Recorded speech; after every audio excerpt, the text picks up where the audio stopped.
कर रहा है यहाँ पे, तो ऐसा लग रहा है खत्म हो गई कहानी एफएटीएफ की। तो पाकिस्तान की पेशी है जून के महीने में फाइनेंशियल एक्शन टास्क फोर्स के सामने, तो थाने में जाके हाजिरी भी लगानी है पाकिस्तान को। सर छुपाने से तो कुछ होगा नहीं, अब इनके तो सबको ये बात समझ आ चुकी है। इमरान खान जो मौजूदा हमारा वजीर आजम, प्रधानमंत्री, ये क्रिकेट टीम के सिलेक्शन बोर्ड का चेयरमैन बनने का अहल नहीं था, इसको आपने मुल्क का वजीर आजम लगा दिया। सर ये इसी में खुश नजर आ रहे हैं कि हम ग्रे में हैं, ब्लैक में नहीं गए। और वो अवामी वोटों से सेलेक्ट हुआ हुआ प्राइम मिनिस्टर, प्रधानमंत्री है, जिसका नाम है श्री नरेंद्र मोदी। ठीक है, तो वो अपनी जब बात कोई वादा किया उसने इलेक्शन में, उसने हर वो वादा जो इलेक्शन में किया वो पूरा किया। काफी दिन पहले मुझे भी कह चुके हैं जी रॉकी एजेंट है और ये इंडियंस को बिठा के बात करती है।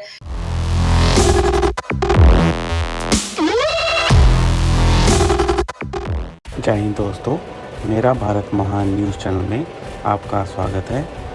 पाकिस्तान पे अभी भी एफएटीएफ की तलवार गले पर लटक रही है। पाकिस्तानी मीडिया अपनी आवाम को ये कह के बेवकूफ़ बना रहा है कि एफएटीएफ की ग्रे लिस्ट से वो बाहर आ जाएगा, लेकिन अभी भी वो 6 पॉइंट्स को पूरा नहीं कर पाया है और वो फिर से एक्सटेंशन मांगेगा एफएटीएफ से अक्टूबर 2021 तक के लिए, क्योंकि उन्होंने कोई तैयारी नहीं की है इससे बचने के लिए। आज की वीडियो में हम देखेंगे कि पाकिस्तानी मीडिया के अनीस फारूकी जी और आरजू काज़मी ने इस बारे में क्या कहा। वीडियो अगर अच्छा लगे तो लाइक और शेयर करें और चैनल को सब्सक्राइब करना मत भूलिएगा, और आप अपनी राय भी कमेंट कर इस बारे में बता सकते हैं। तो आइए देखते हैं इंटरेस्टिंग वीडियो। जय हिंद, जय भारत। सर आपका एक आर्टिकल देखा मैंने 1-2 दिन पहले, बड़ा जबरदस्त किस्म का आपने लिखा है, उर्दू में है ऑफ कोर्स, और आपने लिखा है एफएटीएफ के हवाले से कि जी बड़ा कुछ हो गया। तो अब आपको क्या लग रहा है उस आर्टिकल के हिसाब से, अगर हम बात करें कि किस तरफ हालात जाते हुए नजर आ रहे हैं, तो कोई बात ही नहीं कर रहा है यहाँ पे, तो ऐसा लग रहा है खत्म हो गई कहानी एफएटीएफ की। जी जी बिल्कुल, नॉट ओनली दैट, यहाँ तो ये बताया जा रहा है कि बाकी सब अब सही हो गया है और इस दफा हम निकल आएंगे। हकीकत इसके बरक्स है। मई के महीने में हमने जो है वो रोजे भी रखे, ईद भी मनाई। 2 मई को हमने वो जो रेडार का था दिन वो भी मना लिया, कि जिसमें उसामा बिन लादेन को नेवी सील आके उठा के ले गए थे, उसकी भी गम भी मना लिया, जश्न भी मना लिया, जो भी मनाना था सारी चीजें मना ली। क्या आपको याद है कि अब आपकी तारीख पेशी की होती है, वो कोर्ट में पेशी होती है। तो पाकिस्तान की पेशी है जून के महीने में फाइनेंशियल एक्शन टास्क फोर्स के सामने आपको जवाब जमा कराना है, जो कि साल के साल आपकी पेशी होती है।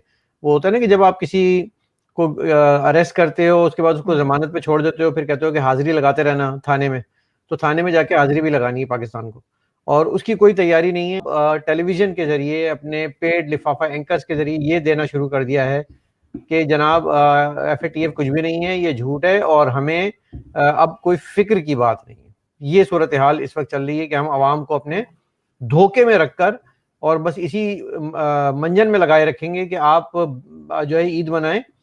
सर छुपाने से तो कुछ होगा नहीं, अब इनके तो सबको ये बात समझ आ चुकी है कि जो सैटेलाइट चैनल्स हैं वहां पे इनके अपने पपेट बैठे हुए हैं। बिल्कुल हुआ ये कि सिचुएशन ऐसी आ गई है कि पाकिस्तान को 27 पेंडिंग जो थे ऑर्डर मिले थे, डिमांड थी एफएटीएफ की, उसमें से वो 6 बाकी रह गई हैं। कोई 24 कर दिए थे या इस तरह से कुछ कर दिया, तो 6 बाकी रह गई। अकल के नाखून लो मेरे भाई, आप की औकात दुनिया में क्या है। इस वक्त आपकी पेशी होने जा रही है, आप एक छठी बड़ी एटमी रियासत हो, आर्मी हो, उसके बाद आपकी पेशियां हो रही हैं। आपको शर्म नहीं आती कि आपने कोई तैयारी नहीं की थी? आपको चाहिए था कि आप इसको खत्म कर चुके होते 2-3 साल पहले ही, लेकिन एफर्ट्स ही नहीं है। सर ये इसी में खुश नजर आ रहे हैं कि हम ग्रे में हैं, ब्लैक में नहीं गए। वो कहते हैं ना कि पाकिस्तानी कौम को इन्होंने कहा कि मौत दिखाकर बुखार पे राजी कर लिया है, तो हम बुखार में खुश हैं कि चलो मरे तो नहीं ना कम से कम। मैं कहता हूँ ना कि ये आदमी इमरान खान जो मौजूदा हमारा वजीर आजम, प्रधानमंत्री, तारीख इंसानी का अजीम फलसफी जो भी है, ये क्रिकेट टीम के सिलेक्शन बोर्ड का चेयरमैन बनने का अहल नहीं था, इसको आपने मुल्क का वजीर आजम लगा दिया। तो जब आप मुल्क का वजीर आजम लगाएंगे, वो जो फैसले करेगा, वो सुबह उठेगा, टीवी देखेगा और फैसले करेगा, या बीवी बताएगी, तो टीवी और बीवी से मुल्क नहीं चलते हैं। उन्होंने एक और स्टेटमेंट इंडिया के बारे में दिया कि जी जब तक वो 370 दोबारा नहीं लाते हम उनके साथ कोई बात नहीं करेंगे, जबकि बाजवा साहब ने कहा था कि सब माजी भूल जाओ और आगे बढ़ो। देखें, पहली बात तो ये कि जो आप 370 की बात कर रही हैं, एजाज सैयद ने अपने प्रोग्राम में क्लियर बता दिया है। आपने भी उनका ताज़ा तरीन इंटरव्यू किया था और उससे पहले मेरी भी उनसे भी बात हुई थी और मैंने भी उनका इंटरव्यू किया है।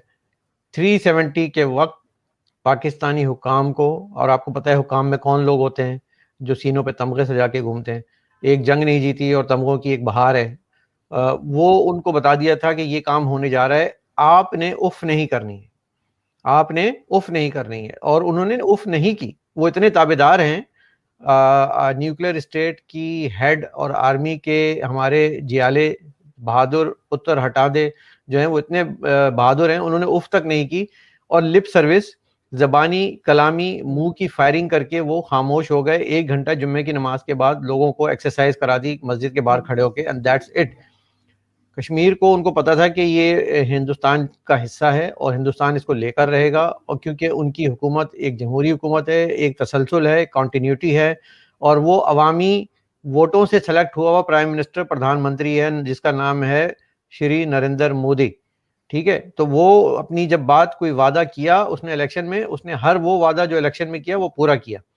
और इनको मालूम था कि ये ऐसा एक प्राइम मिनिस्टर तारीख में आया है कि ये अब जो काम करेगा ये इसको हम फाइट नहीं कर सकेंगे। जैसे अभिनंदन को इन्होंने 1 घंटे के बाद चाय पिला के फोटो खींच के वापस भेज दिया था, इसी तरह इन्होंने कश्मीर को भी प्लेट में रख के सजा के ऊपर उसके अच्छा सा दस्तरखान रखा और उसको कहा कि ये लीजिए, ये आप लीजिए, हमें थोड़ा सा फेस सेविंग करने दीजिएगा कि इतनी इजाजत दे दें कि हम हल्के फुल्के आंसू बहा लें।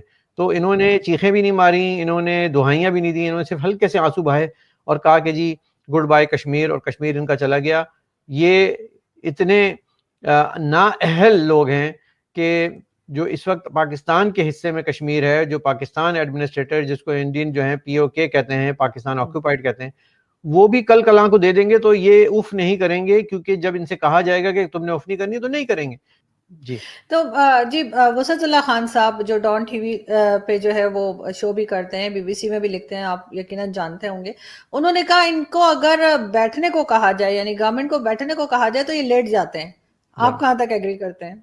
एक फोन कॉल पे लेट जाते हैं, क्योंकि उनसे उस वक्त कहा नहीं जाता कि आपने लेटना है। उनसे कहते हैं कि जी hello this is Bill Clinton या hello this is George Bush. वो कहते हैं yes sir I am ready, मतलब उन्होंने सवाल भी नहीं सुना होता और वो कहते हैं जी आई एम रेडी, और बाकी तो आप जानते हैं फिर क्या होता है। तो वो एक फोन कॉल पे ढेर होने वाली कौम मशहूर हो गए हैं हम। और शर्मिंदगी की बात है कि जब दुनिया में हम जाते हैं बाहर और लोगों से बात होती है तो वो हमें ताना देते हैं कि एक फोन कॉल पे तुम्हारी कौम ढेर हो जाती है, क्वेश्चन भी नहीं करती, बार्गेनिंग भी नहीं करती, टर्म्स एंड कंडीशन भी नहीं रखती, अपनी शराइत भी नहीं रखती। फिर अमेरिकी जनरल अपनी किताब में गलत नहीं लिखते कि ये अपनी माँ को भी बेच सकते हैं पैसों की खातिर, डॉलर की खातिर, लफ्ज डॉलर इस्तेमाल किया था। लेकिन सर फिर ये करेंगे क्या? ये कश्मीर का चूरन बेच बेच के तो इन्होंने फौज खड़ी की हुई है। कश्मीर का चूरन बेचना अब खत्म हो गया, क्योंकि वो चूरन की पोटली खत्म हो चुकी है और अब अफगानिस्तान भी इनके हाथ से निकल गया है। सर ये गद्दारी का सर्टिफिकेट वाहिद सर्टिफिकेट है पाकिस्तान में जो होम डिलीवरी दी जाती है, जिसकी वो घर बैठे आपको मिल जाता है। लेकिन बाकी सबके लिए जैसे कहते हैं कि लाइन लगानी पड़ती है, लेकिन ये हर एक को मिल जाता है। मुझे भी मिल चुका है, काफी दिन पहले मुझे भी कह चुके हैं जी रॉकी एजेंट है और ये इंडियंस को बिठा के बात करती है। लेकिन वापस अभी ग्रे लिस्ट से तो आने का सवाल ही नहीं पैदा होता।